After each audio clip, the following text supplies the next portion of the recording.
All right, boxing fans, let's just call it out. 135-pound lightweight is stepping in with the guy who weighed 200 plus pounds his last fight.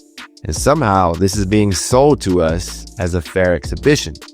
Forget belts, forget rankings. This matchup looks more like a payday stunt than an actual fight.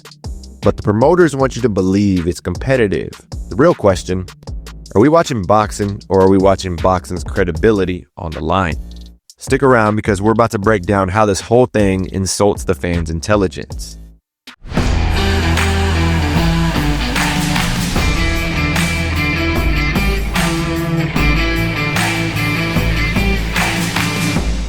So imagine a lightweight carrying 130 to 138 pounds, trying to fight a near 200-pound cruiser/heavyweight. That's what's being sold as entertainment, fellas. One guy's lived his career around the lightweight and junior welterweight numbers. The other is walking in with a body trimmed down from cruiserweight limits. It's not a clash of styles, that's a clash of weight classes that were never supposed to meet. Look, Tank's comfort zone is probably in that 133 to 140 range. His frame, his power, even the way he sets traps. That's built for the lightweight level. On the flip side, Jake has been pushing close to 200 mark in official contests, even sliding up to around 227 when he fought Mike Tyson. You don't need a calculator to see there's a mountain sitting between these two. And this isn't a catch weight tinkering. We're talking about a guy jumping half the scale just to make a fight happen. Now, here's the thing boxing has drilled into us for 100 years. Divisions exist for safety and fairness. A featherweight doesn't walk into the ring with a heavyweight because the damage gap is too much. It's like asking your younger cousin to spar your dad and acting like, hey, they're both wearing helmets, so it's fine. Nobody with senses believes that's competition. Yet here, with the camera rolling, we're asked to pretend weight doesn't matter. The weight cap for this is 195. I mean, that's not even close to where Tank's at. It's not even in the same zip code. And the rule set being slapped on top makes it look even more bizarre. They're putting both men in 12-ounce gloves. Now, Tank usually feels most dangerous in 8-ounce gloves, which, amplify his knockout snap. Jake comes from 10, so he barely notices the change. Still, the shift hurts one man's rhythm far more. And here's where it gets crazy. This isn't a touch-and-go spar. Judges are in, knockouts count, reputations get hit. So we can't call it charity boxing. This is live fire with the smaller man giving away reach, height, and pure chunk of muscle. He's climbing into a ring meant for someone who outweighs him by the size of a teenager, if we're honest.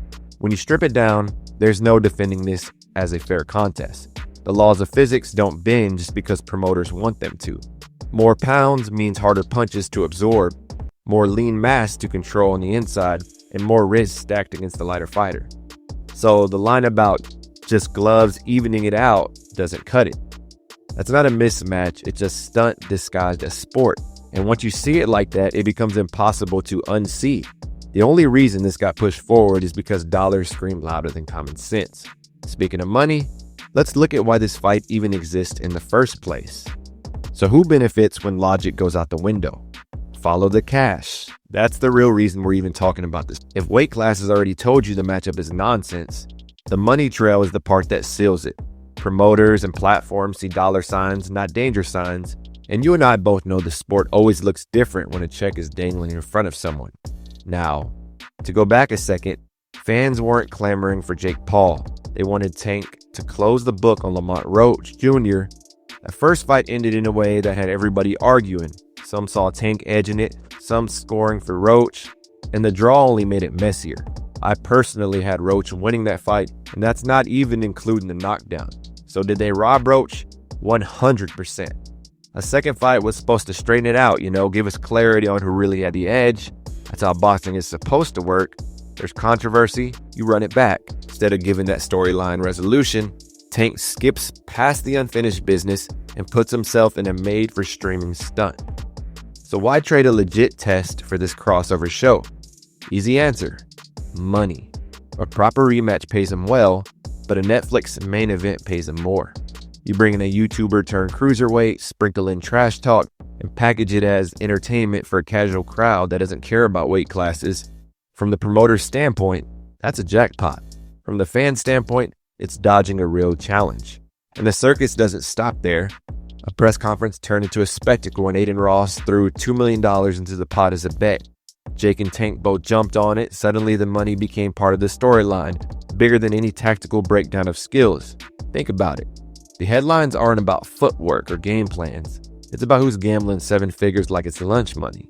That's what pulls in clicks. That's what distracts from how absurd the actual matchup is. Netflix sees this too.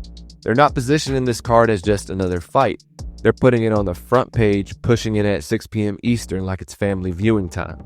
That tells you this isn't being sold to the hardcore fans dissecting scorecards. It's being sold to everyone who streams movies and series.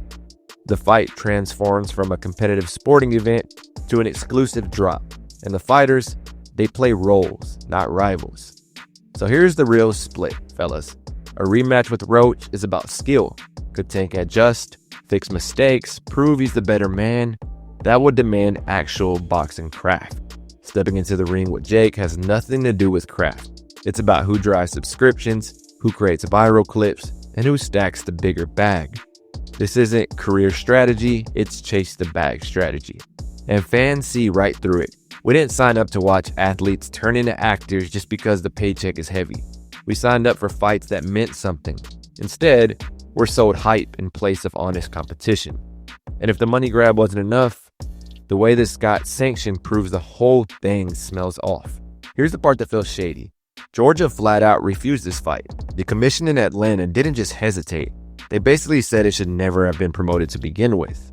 That's not some mild warning. That's a red flag being waved before the car even reaches the track. When the people tasked with keeping the sport safe say, this matchup crosses the line, it tells you just how forced this whole event looks. Now, the Georgia Athletic and Entertainment Commission wasn't subtle either.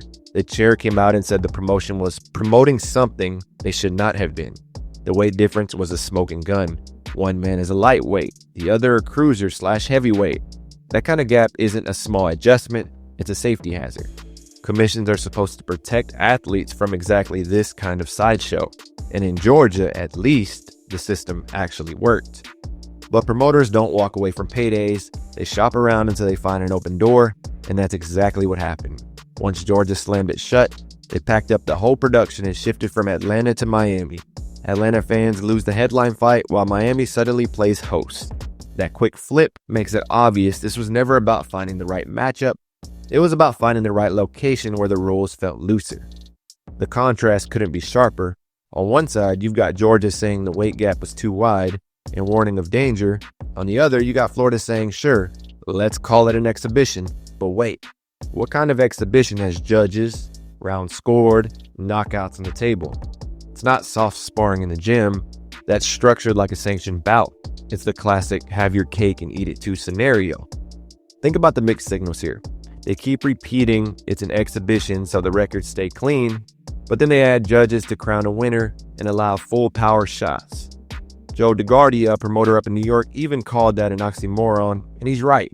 If you want the competitive credit of a real fight, then call it a real fight. If you want the safety and spotlight of an exhibition, strip away the things that make it a live contest. You can't run both versions at the same time without looking shady.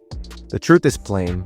This wasn't athlete safety, it was business geography. One commission treated the matchup as nonsense. The other was willing to label it flexible as long as it brought in ticket sales, streaming buzz, and a big city main event vibe. That's why Miami won and Atlanta lost. So, if commissions are worried, fighters are chasing money, and fans are left confused, what does it all mean for boxing? All right, fellas, when size gaps, sanction drama, and easy money replace real matchups, credibility takes the hit. The issue here isn't just two fighters agreeing to box, it's the sport letting itself get sold as a circus act. Every time that happens, the line between real competition and scripted stunt gets thinner. So here's my question to you. Does this fight hurt boxing's future? Or is it just harmless entertainment you'll watch and forget? Drop your take in the comments. This has been The Boxing Game with Mike Lopez, where the hype ends and the fight begins. Catch you on the next one.